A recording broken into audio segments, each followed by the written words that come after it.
दोस्तों, आज हम जो कहानी आपके लिए लेकर आए हैं उस कहानी का शीर्षक है गरीब ननद के लिए आया अमीर रिश्ता। राधा एक गरीब मगर संस्कारी लड़की थी। वह अपने भाई रमेश और भाभी सुमित्रा के साथ एक छोटे से गांव में रहती थी। उनके माता पिता का बचपन में ही देहांत हो गया था, इसलिए रमेश ने ही राधा को पाला था। लेकिन जब से रमेश की शादी हुई, सुमित्रा को राधा का घर में रहना पसंद नहीं था। वह हर दिन उसे ताने मारती और उसके साथ बुरा व्यवहार करती थी। एक दिन गांव में एक बड़ा जमींदार ठाकुर वीरेंद्र सिंह अपने बेटे अर्जुन के लिए दुल्हन ढूंढने आया। अर्जुन एक पढ़ा लिखा, हैंडसम और अमीर लड़का था। जब ठाकुर ने राधा को देखा तो उसे पसंद कर लिया और रिश्ता भेज दिया। यह सुनकर सुमित्रा की आंखें लाल हो गईं। उसे यह बर्दाश्त नहीं था कि उसकी गरीब ननद एक अमीर घराने की बहू बने। सुमित्रा ने रमेश को समझाया कि इतनी जल्दी हाँ करना सही नहीं होगा। उसने सोचा कि अगर राधा को कुछ हो जाए तो यह रिश्ता टूट जाएगा। उसने एक तांत्रिक बाबा को बुलाया और राधा को मारने का षड्यंत्र रचा। बाबा ने उसे एक ताबीज़ दी और कहा, अगर यह ताबीज़ राधा के गले में बांध दिया जाए तो वह धीरे धीरे मरने लगेगी। जैसे ही ताबीज़ राधा के गले में डाला गया, अजीब घटनाएं होने लगीं। हर रात उसे डरावने सपने आने लगे। कभी कोई अदृश्य ताकत उसे घसीटने लगती तो कभी कमरे में अजीब अजीब आवाज़ें गूंजने लगती। एक रात उसने आईने में देखा कि उसकी परछाई हंस रही है, मगर वह खुद डरी हुई खड़ी थी। गांव के बुजुर्गों को जब यह पता चला तो उन्होंने बताया कि यह ताबीज़ किसी आत्मा से जुड़ा है। अगर इसे तुरंत नहीं हटाया गया तो राधा की मौत हो सकती है। लेकिन जब ताबीज़ हटाने की कोशिश की गई तो राधा की आंखें लाल हो गईं और उसने अजीब सी आवाज़ में कहा, मुझे मत छुओ, यह मेरा अभिशाप है। जब गांव के लोग तांत्रिक के पास पहुँचे तो उन्होंने पाया कि वह एक ठग था और उसने कई लड़कियों की बलि चढ़ाई थी। लेकिन राधा पर यह मंत्र पूरी तरह से काम नहीं कर पाया था। बाबा ने गुस्से में सुमित्रा को धमकाया कि अगर राधा बच गई तो वह उसे नहीं छोड़ेगा। रमेश को जब सारा सच पता चला तो उसने अपनी पत्नी को बहुत डांटा, मगर तब तक बहुत देर हो चुकी थी। राधा अब पूरी तरह से किसी आत्मा के वश में थी। जब अर्जुन अपनी बारात लेकर आया तो किसी ने भी राधा को नहीं देखा। जब दरवाज़ा खोला गया तो वहाँ केवल उसकी लाश थी और आईने में उसकी परछाई अब भी हंस रही थी। गांव में कहा जाता है कि जो भी उस घर में जाता है उसे किसी लड़की की हंसी सुनाई देती है।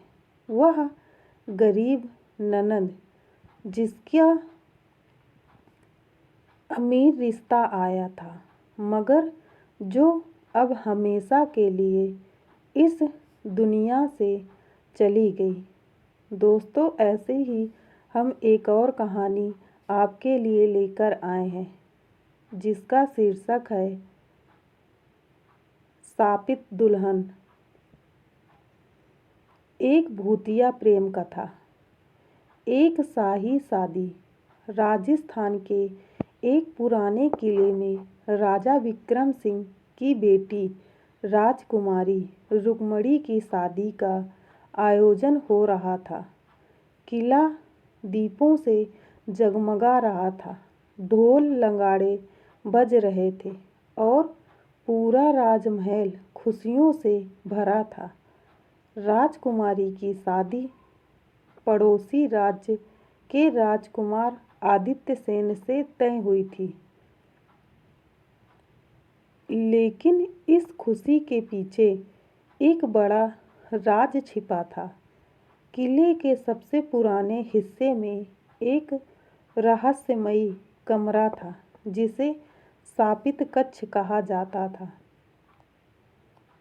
वहाँ किसी को जाने की इजाज़त नहीं थी, क्योंकि वह कहा जाता था कि वहाँ एक आत्मा रहती थी, एक ऐसी दुल्हन जो कभी अपने दूल्हे से मिल नहीं पाई।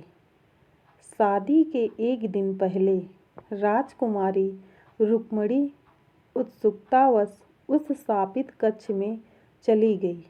कमरे के अंदर उसने एक पुराना दर्पण देखा। जैसे ही उसने दर्पण को छुआ, अचानक पूरा कमरा अंधेरे में डूब गया। उसे किसी के सिसकने की आवाज़ आई। वह डर गई और दरवाजे की ओर भागी, लेकिन तभी दर्पण से एक परछाई निकलकर उसके सामने खड़ी हो गई। वह एक दुल्हन थी, लाल जोड़े में, मगर उसका चेहरा काला और जला हुआ था। उसकी आंखों में खून टपक रहा था। उसने धीरे से कहा, तुम मेरी जगह लेने आई हो। रुक्मणी डर के मारे बेहोश हो गई।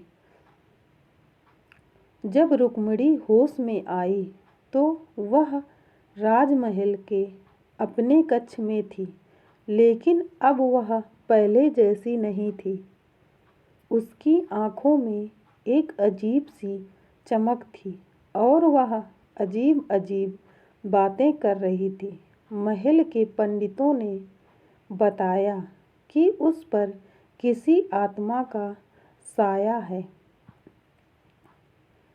महल के एक बूढ़े सेवक ने बताया कि कई साल पहले इसी किले में राजकुमारी रत्नप्रिया की शादी हो रही थी, लेकिन शादी से ठीक पहले उसके होने वाले पति की हत्या कर दी गई और राजकुमारी ने खुद को आग लगाकर मार लिया। उसकी आत्मा अब भी इस किले में भटक रही थी और हर दुल्हन को अपने वश में कर लेती थी। शादी के दिन महल में अजीब घटनाएं होने लगीं। कहीं पर खुद ब खुद दिए बुझ जाते, तो कहीं किसी के कानों में किसी के रोने की आवाज़ गूंजती। जब राजकुमारी रुक्मणी मंडप में बैठी तो अचानक उसकी आंखें लाल हो गईं और उसकी आवाज़ बदल गई। उसने गुस्से में कहा, यह शादी नहीं होगी। मैं अपनी मौत का बदला लूँगी। शादी की सारी रस्में रोक दी गईं और पंडितों ने बताया कि अगर आत्मा को नहीं रोका गया तो कोई भी जीवित नहीं बचेगा। दोस्तों, अगर आपको मेरी यह कहानी पसंद आई हो तो मेरी वीडियो को लाइक कीजिए, चैनल को सब्सक्राइब कीजिए और कमेंट करके ज़रूर बताइएगा यह कहानी आपको कैसी लगी, ताकि ऐसी ही कहानियाँ रोज़ाना हम आपके लिए लाते रहें और आपका मनोरंजन करवाते रहें। धन्यवाद।